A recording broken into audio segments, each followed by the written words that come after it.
Olá meninos, tudo bom? A nossa última aula eu trabalhei com vocês a segunda parte, né, sobre essa Segunda Guerra Mundial. Hoje vamos ver a terceira parte, que é a penúltima. Tá? Na próxima aula ainda vamos trabalhar a parte final da guerra. Hoje eu vou explicar para vocês a entrada das duas grandes potências mundiais na Segunda Guerra, né, que é tanto a entrada da União Soviética como dos Estados Unidos. Se vocês lembram na minha última explicação, o momento dos 2 anos primeiros da guerra, tudo levava a crer que o Hitler, né, que a Alemanha, iria vencer a Segunda Guerra Mundial. Até porque ele já tinha conquistado a França e a Inglaterra estava resistindo bravamente, né, às tentativas, né, da invasão tanto da marinha como da aviação alemã. Né, e os aviões, né, ingleses, a marinha inglesa estava conseguindo resistir de maneira até heróica. E essa resistência inglesa fez com que Hitler mudasse um pouquinho de ideia. E aí eu vou explicar para vocês inicialmente a entrada da União Soviética. Não sei se vocês lembram, antes, assim, alguns meses antes de começar a Segunda Guerra, Hitler da Alemanha e Stalin da União Soviética assinaram um acordo. Eu expliquei para vocês na primeira aula desse assunto, que foi o chamado Acordo de Não Agressão Germânico-Soviético. E o que dizia esse acordo? Que tanto a Alemanha como a União Soviética estavam se comprometendo em ficar 10 anos sem se agredirem, 10 anos sem um atacar o outro, ok? E que nesse acordo eles até dividiram a Polônia entre eles. Mas o que acontece? 2 anos depois, Hitler quebra esse acordo. Por que Hitler quebra esse acordo? Porque ele percebeu, no caso, que a Inglaterra estava resistindo durante mais tempo que ele acreditava. E o Hitler tinha um problema para resolver, meninos. Hitler tinha uma máquina de guerra muito grande. Ele tinha muitos aviões, muitos tanques, tá certo? Muitos carros de guerra. E vocês sabem que isso aí, para se movimentar, precisa de combustível. E combustível é derivado do petróleo. E a Alemanha estava realmente com suas reservas de petróleo já bem reduzidas. Então a Alemanha estava precisando de petróleo. Aí adivinha, o país que tinha o petróleo na quantidade que a Alemanha precisava para os combustíveis era justamente a União Soviética. Ou seja, o país que ele tinha assinado o acordo de não agressão. Aí o que acontece? Em setembro de 1941, Hitler, numa operação conhecida como Operação Barbarossa, ele invade a União Soviética, acabando ou traindo Stalin, né, traindo o acordo de não agressão. Aí, na medida que Hitler invade a União Soviética, quebrando o acordo de não agressão, a União Soviética é obrigada a entrar na guerra ao lado da Inglaterra. Tá certo? Logicamente a Inglaterra, né, ficou feliz, entre aspas, né, que agora a Inglaterra tem um aliado fortíssimo, que era a União Soviética. E meninos, no solo soviético, tá, dentro do território soviético, ocorreram as batalhas mais sangrentas da Segunda Guerra Mundial. Tá certo? Realmente foram terríveis a quantidade de mortes, tanto do lado alemão como do lado soviético. Né, cerca de 20 milhões de pessoas, 20 milhões de soviéticos morreram nessa invasão alemã. Mas no final da conta os soviéticos venceram, porque vai ter o que é considerado a batalha mais sangrenta da história mundial. Foi conhecida como a Batalha de Stalingrado. O que foi que aconteceu? As tropas nazistas avançaram rapidamente no território da União Soviética, que é um país gigantesco, né? Hoje nem existe mais. Hoje a maior parte do que é a União Soviética atualmente é a Rússia. Né? O que foi que aconteceu? Hitler invadiu, né, o território soviético. Eu não sei se vocês lembram, isso eu expliquei para quem foi meu aluno no 8º ano, sobre Napoleão Bonaparte, que os russos eles também têm uma tática de guerra bem inteligente. A tática de guerra dos russos é a chamada terra arrasada, que os russos eles ficam atraindo o inimigo para o interior do país. E na medida que eles estão recuando, né, atraindo o inimigo para o interior do país, eles envenenam suas próprias águas e queimam suas próprias plantações. E por que eles estão atraindo o inimigo para o interior do país? Justamente para chegar ao inverno, porque o inverno lá é muito rigoroso. E as armas russas, o próprio povo russo, as roupas que eles usam, são adaptadas ao inverno. E quando falo inverno, chega até 20 graus negativo. Temperatura muito baixa, né? Só que teve um problema. Hitler, com seus tanques Panzer, ele avançou rápido demais.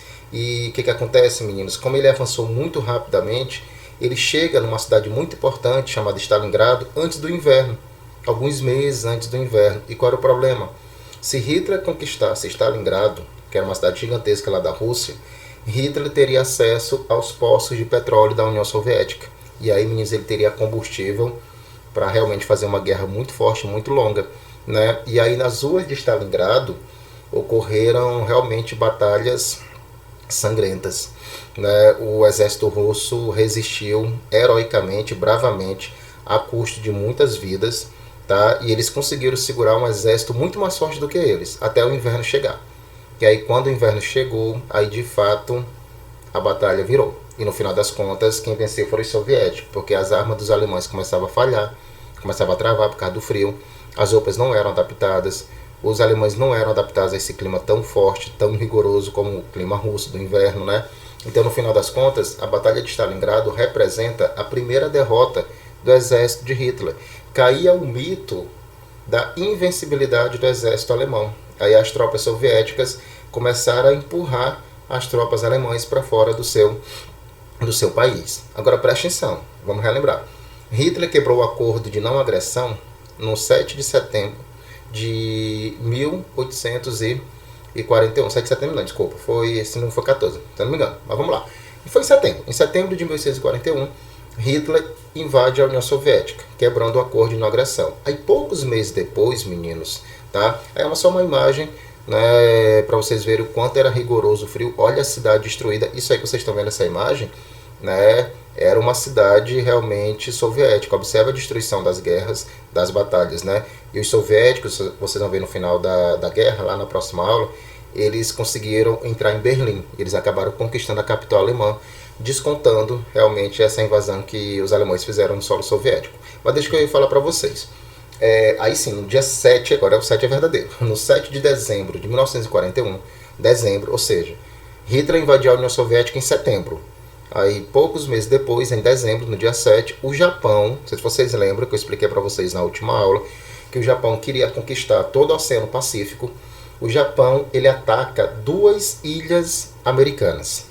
Ele ataca a ilha do Havaí e as Filipinas, no intervalo só de 6 horas. Tá? O ataque à ilha do Havaí começou no domingo, mais ou menos 8 horas da manhã. Foi um ataque surpresa. A base praticamente estava toda dormindo. E o pior, nessa ilha do Havaí ficava a maior base da Marinha Americana, que é a base de Pearl Harbor.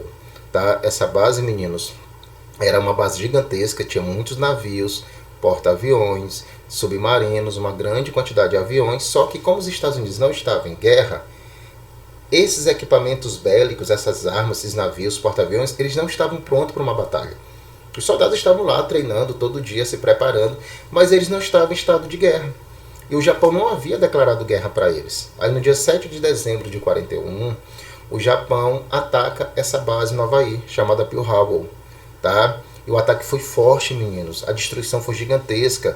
Milhares de vidas americanas foram perdidas. O ataque foi muito forte. Foi um ataque covarde porque os Estados Unidos não estavam esperando. Eles não tiveram nem como reagir a esse ataque. Tá certo? E 6 horas depois, como eu falei para vocês, eles atacaram também as ilhas das Filipinas, que também pertenciam aos Estados Unidos.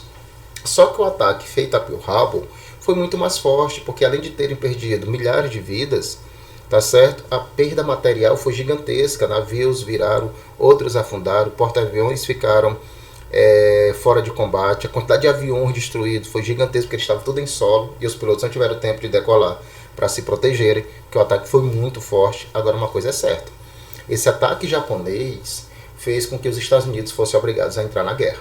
Então observem, a Inglaterra, que estava sozinha em setembro de 1941, recebeu agora o apoio da União Soviética, que entrou na guerra, já que Hitler, né, invade a União Soviética. E em dezembro do mesmo ano, de 41, os Estados Unidos entram na guerra junto da União Soviética e junto da Inglaterra.